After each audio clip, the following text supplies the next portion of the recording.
بسم اللہ الرحمن الرحیم۔ دوستو، یہ خوشائن بات ہوا کرتی ہے کہ اگر کوئی شخص دوسرا مذہب چھوڑ کر اسلام کی جانب آ جائے، چونکہ اسلام ہی حق مذہب ہے اور اسلام ہی فائنل مذہب ہے، اب اس کے بعد کوئی دین نہیں آئے گا، لہٰذا یہی مذہب حق ہے۔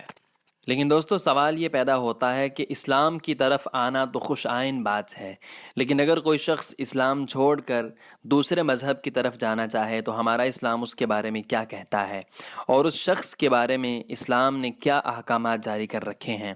یہ تمام باتیں جاننے کے لیے آج کی ویڈیو آخر تک دیکھیے۔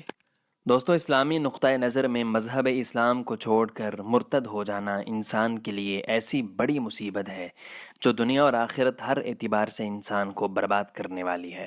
اگر کوئی شخص اسلام سے پھر جائے یعنی مرتد ہو جائے تو پہلے اسے دوبارہ مذہب اسلام قبول کرنے کی ترغیب دی جائے اور حکمت عملی اور بصیرت کے ساتھ ہر ممکن کوشش کی جائے کہ وہ دوبارہ اسلام اختیار کر لے، تاکہ وہ شخص ہمیشہ ہمیشہ کے لیے درد والے عذاب سے بچ جائے۔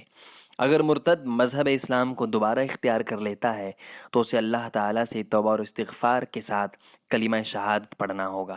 لیکن اگر کوئی مرتد دوبارہ اسلام قبول کرنے کے لیے تیار نہیں ہوتا تو جس طرح دنیاوی حکومت کے خلاف بغاوت کرنے والوں کو پھانسی پر لٹکایا جاتا ہے، اسی طرح اللہ تعالیٰ کے باغی کو بھی اسلامی حکومت قتل کرائے گی، جیسا کہ ابتدائے اسلام میں ایسا ہی تھا۔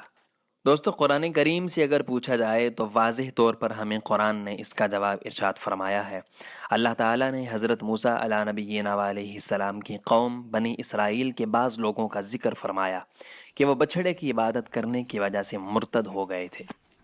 دوستو، سورہ بقرہ کی آیت نمبر 54، اس آیت کی تفسیر میں علماء نے یہ بات لکھی ہے کہ جن لوگوں نے بچھڑے کی عبادت کی تھی وہ مرتد ہو گئے تھے، ان لوگوں کے ہاتھوں سے اللہ تعالیٰ کے حکم کے مطابق قتل کرایا گیا جنہوں نے بچھڑے کی پوجا نہیں کی تھی۔ ان لوگوں کا واقعہ بیان فرما کر اللہ تعالیٰ نے سورہ اعراف کی آیت نمبر 152 میں ارشاد فرمایا، اور یہی سزا ہم دیتے ہیں بہتان باندھنے والوں کو۔ دوستو، بنی اسرائیل کے اس واقعے کے ضمن میں اللہ تعالیٰ نے اپنی عادت کا بیان فرمایا کہ مرتد ہونے والے شخص کو ایسے ہی سزا دی جاتی ہے۔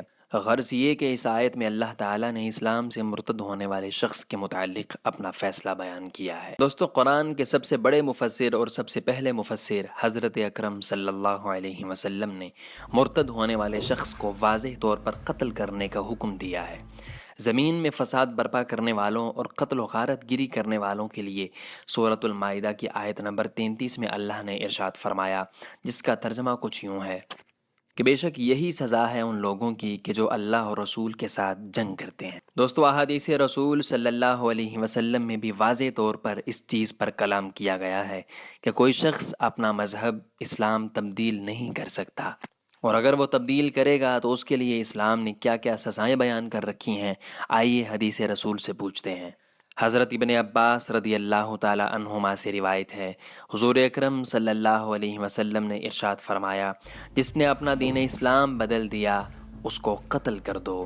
بخاری، ترمذی، ابو داؤد، ابن ماجہ، مسند احمد۔ حضرت ابو موسیٰ اشعری رضی اللہ تعالیٰ عنہ کو حضور اکرم صلی اللہ علیہ وسلم نے یمن کے ایک صوبے کا گورنر بنا کر بھیجا، جبکہ حضرت معاذ رضی اللہ تعالیٰ عنہ کو ان کے بعد دوسرے صوبے کا گورنر بنا کر بھیجا۔ حضرت معاذ رضی اللہ تعالیٰ عنہ حضرت ابو موسیٰ اشعری رضی اللہ تعالیٰ عنہ سے ملاقات کرنے کے لیے تشریف لے گئے۔ حضرت ابو موسیٰ اشعری رضی اللہ تعالیٰ عنہ نے حضرت معاذ کی مہمان نوازی کے لیے ان کے پیچھے تکیہ رکھا۔ حضرت معاذ ابھی بیٹھ رہے تھے کہ انہوں نے حضرت ابو موسیٰ اشعری کے پاس ایک شخص بندھا ہوا دیکھا۔ پوچھا، یہ کون ہے؟